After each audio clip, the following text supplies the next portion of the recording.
पेट में गैस, कभी ब्लोटिंग, कभी एसिडिटी। यार ये कितनी आम बात हो गई है। हाँ, ये तो है। मतलब हर किसी को कभी ना कभी तो ये परेशानी होती ही है। तो हमारे पास ना एक स्क्रिप्ट आई है जो बिल्कुल इसी टॉपिक पर है, डाइजेस्टिव सिस्टम के लिए 10 फूड्स प्लस 2 ड्रिंक्स। अच्छा, तो आज हम इसी को जरा खोल कर देखते हैं कि पेट को शांत रखने के लिए इसमें क्या खास नुस्खे हैं। चलें? बिल्कुल। और देखिए, शुरू करने से पहले ये समझना जरूरी है कि जब हम गट हेल्थ की बात करते हैं हाँ, तो इसका मतलब है हमारे पेट के अंदर जो करोड़ों छोटे छोटे जीव हैं उनका बैलेंस। ओके। और रोज के खाने में छोटे सिंपल बदलाव वो इस बैलेंस को बनाने में और ओवरऑल अच्छा महसूस करने में काफी मदद करते हैं। हाँ, तो इस स्क्रिप्ट में कुछ चीजें हैं जो मुझे काफी इंटरेस्टिंग लगी। जैसे केला, स्क्रिप्ट कहती है कि एसिडिटी कम करने में मददगार है। फिर पपीता है जिसमें वो क्या कहते हैं, खास एंजाइम्स बताए गए हैं। हाँ, पपेन। और अदरक, ये तो मतलब घर में गैस के लिए इस्तेमाल होता ही है। स्क्रिप्ट दही को भी काफी जरूरी बता रही है। यहाँ पे इंटरेस्टिंग बात ये है, जैसा आपने कहा कि ये स्क्रिप्ट सिर्फ नाम नहीं बता रही बल्कि क्यों काम करते हैं उस पर भी फोकस कर रही है। अच्छा। जैसे पपीते में वो पेपेन एंजाइम है ना, वो प्रोटीन को हजम करने में मदद करता है, खासकर अगर कोई भारी खाना खा लिया हो। ओके। और दही में जो प्रोबायोटिक्स होते हैं, मतलब वो फ्रेंडली बैक्टीरिया, वो पेट के अंदर के माहौल को सुधारते हैं। स्क्रिप्ट में ओट्स का भी जिक्र है। उसका फाइबर उस सिस्टम को स्मूथ चलाता है। तो एक पैटर्न सा दिखता है, आसानी से पचने वाली चीजें और पेट के हेल्पर्स। अच्छा, तो ये एंजाइम्स और प्रोबायोटिक्स ये असल में काम करते हैं।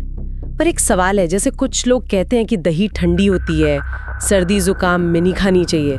स्क्रिप्ट इस बारे में कुछ कहती? देखिए, ये एक आम धारणा है, स्क्रिप्ट में इस पर सीधी बात नहीं है, लेकिन आमतौर पर दही पेट के लिए ठंडा यानी सूदिंग माना जाता है, शरीर के तापमान के हिसाब से नहीं। अच्छा। तो कम मात्रा में खाना ज्यादातर लोगों के लिए ठीक रहता है। पर हाँ, अगर किसी को दही से वाकई दिक्कत होती है तो स्क्रिप्ट में और भी ऑप्शन है। मेन बात है पेट के लिए फायदा। समझ गई। ठीक है। खाने के साथ साथ स्क्रिप्ट में 2 ड्रिंक्स का भी जिक्र है, एक तो नारियल पानी और दूसरी कैमोमाइल टी। इनका क्या रोल है?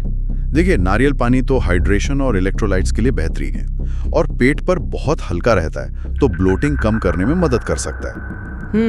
और कैमोमाइल चाय, हाँ, वो सिर्फ नींद के लिए नहीं है। स्क्रिप्ट इशारा करती है कि उसका जो शांत करने वाला असर है ना, हाँ, वो स्ट्रेस कम करता है। और स्ट्रेस का सीधा कनेक्शन हमारे डाइजेशन से है। स्ट्रेस कम तो पेट भी ज्यादा शांत रहता है। अरे वाह, मतलब स्ट्रेस का असर सीधा पेट पर। ये तो बहुत से लोगों को रिलेट करेगा। बिल्कुल। तो सिर्फ क्या खाना है यही काफी नहीं है, स्क्रिप्ट में कुछ आदतों पर भी जोर दिया गया है क्या? हाँ, बिल्कुल। स्क्रिप्ट कहती है कि कैसे खाते हैं वो भी उतना ही जरूरी है, और बहुत सिंपल चीजें हैं। जैसे खाना आराम से चबाकर खाएं, खाने के बाद बस 5-10 मिनट टहल लें, चाहे घर में ही सही। ओके। अगर कभी कुछ ज्यादा ऑयली या मसालेदार खा लिया तो स्क्रिप्ट दही या नारियल पानी लेने का सुझाव देती है, और पानी पीना तो खैर बेसिक है ही। तो यहाँ एक्शन पॉइंट यह है कि इन आदतों में से कोई एक चुनकर ट्राई करें। सही है। तो ये छोटे छोटे बदलाव है, धीरे चबाना, थोड़ा टहलना, पानी पीना, मतलब ये तो कोई भी कर सकता है, इसमें कोई रॉकेट साइंस नहीं है। एकदम सही। ये छोटे कदम है, लेकिन स्क्रिप्ट के हिसाब से जब सही खाने के साथ मिलते हैं तो असर बड़ा हो सकता है। बस कंसिस्टेंसी जरूरी है। हाँ, वो तो है।